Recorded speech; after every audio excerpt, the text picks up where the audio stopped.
Hello बच्चों, तो आज मैं आप लोगों को क्लास 10 साइंस में जो चैप्टर नंबर 9 है उसमें गोलीय दर्पण संबंधी कुछ महत्वपूर्ण बिंदु एवं दूरियां बताऊंगा। ये जितने भी मैं बिंदु बताऊंगा इसमें और जो भी दूरियां बताऊंगा ये सब के सब आपको अच्छे से आने चाहिए। अगर आपको ये सभी दूरियां और ये बिंदु अगर समझ पा रहे हैं आप, तो आगे इस चैप्टर में जो भी आप लोग का आंकिक प्रश्न होगा वो बहुत ही आसानी से लगेगा और आप बहुत ही अच्छे से इस चैप्टर को समझ पाएंगे। तो चलिए समझते हैं कि सबसे पहले गोलीय दर्पण क्या होता है। गोलीय दर्पण जो है खोखले गोले का भाग होता है, यानी खोखले गोले को काट कर बनाया जाता है। और ये दो प्रकार का होता है, पहला है अवतल, दूसरा होता है उत्तल। अवतल दर्पण कैसा होता है, कुछ इस टाइप का होता है, जिसमें आप देखेंगे कि जो आप लोग का गोला आपने काटा है उस गोले का जब उभरा हुआ सिरा जो बाहर की ओर है, ये उभरा हुआ, इसको जब क्या कर दिया जाता है, कलई कर दिया जाता है। और जब इसका दबा हुआ जो तल है ये परावर्तक होता है, तब ये क्या कहलाता है, अवतल कहलाता है।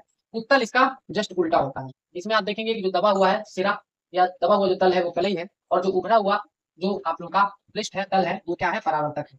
अब कैसे पता चलेगा कि इसमें जो है कौन सा जो पृष्ठ है वो परावर्तक है? मैं आपको बता दूं, इसमें आपका एक रूल बना है कि आप लोगों का जो लेफ्ट साइड में जो भी पृष्ठ होगा वो हमेशा परावर्तक होता है।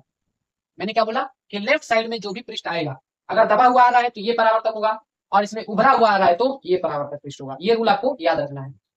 तो इधर परावर्तक पृष्ठ क्या हो गया, दबा हुआ। अब बात आती है कि महत्वपूर्ण बिंदु में सबसे पहला जो बिंदु है वो है ध्रुव। उसको पी से दिखाया जाता है। उसको क्या बोलते हैं, पी को बोलते हैं ध्रुव।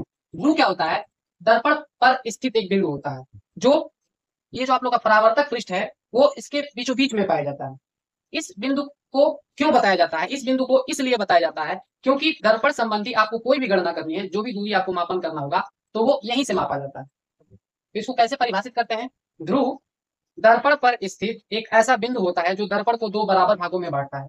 उसके बाद जो है आप लोग का अगला बिंदु है एफ, जिसको फोकस बोलते हैं और इसे मुख्य फोकस भी कहा जाता है। अब इसको कैसे परिभाषित करते हैं, ये एक ऐसा बिंदु होता है जहां पर जो समांतर प्रकाश किरणें हैं, जो कि इसके, ये जो मैंने लाइन खींची है इसको मुख्य अक्ष कहा जाता है। इसके समांतर अगर प्रकाश की किरणें आप डाल रहे हैं बहुत सारी, तो ये सभी की सभी प्रकाश की किरणें कहां से होकर गुजरती हैं, जिस पॉइंट से होकर गुजरेंगी, समांतर प्रकाश की किरणें जिस पॉइंट से होकर गुजरती है उसी पॉइंट को क्या कहा जाता है, मुख्य फोकस कहा जाता है।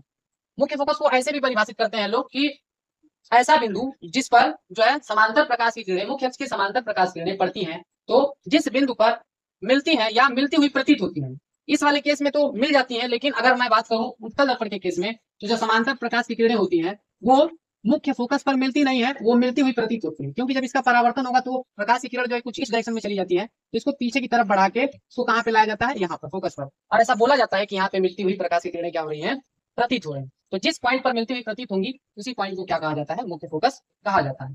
तो अवतल दर्पण के लिए मुख्य फोकस अलग डिफाइन अलग तरीके से करेंगे, उत्तल में अलग तरीके से करेंगे। कैसे अवतल में डिफाइन करेंगे, तो अवतल में बोलेंगे आप मुख्य फोकस वह बिंदु होता है जहां पर जो है समांतर प्रकाश किरणें मिलती मिलती हैं, वो अवतल दर्पण के लिए हो गया मुख्य फोकस। और अगर उत्तल के लिए बोलना हो तो जहां पर मिलती हुई प्रतीत होती है।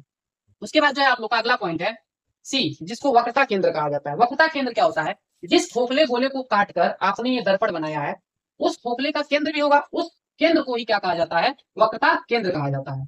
उसके बाद जो है अगला है इसमें दूरियां।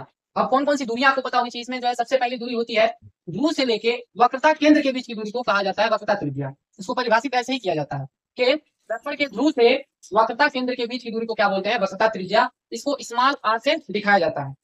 कई बुक में जो है कैपिटल आर से भी लोग रिप्रेजेंट कर देते हैं, तो इसीलिए मैंने यहाँ पे स्मॉल बनाया और यहाँ पे कैपिटल भी बनाया। तो आप लोग को ये दोनों पता होना चाहिए।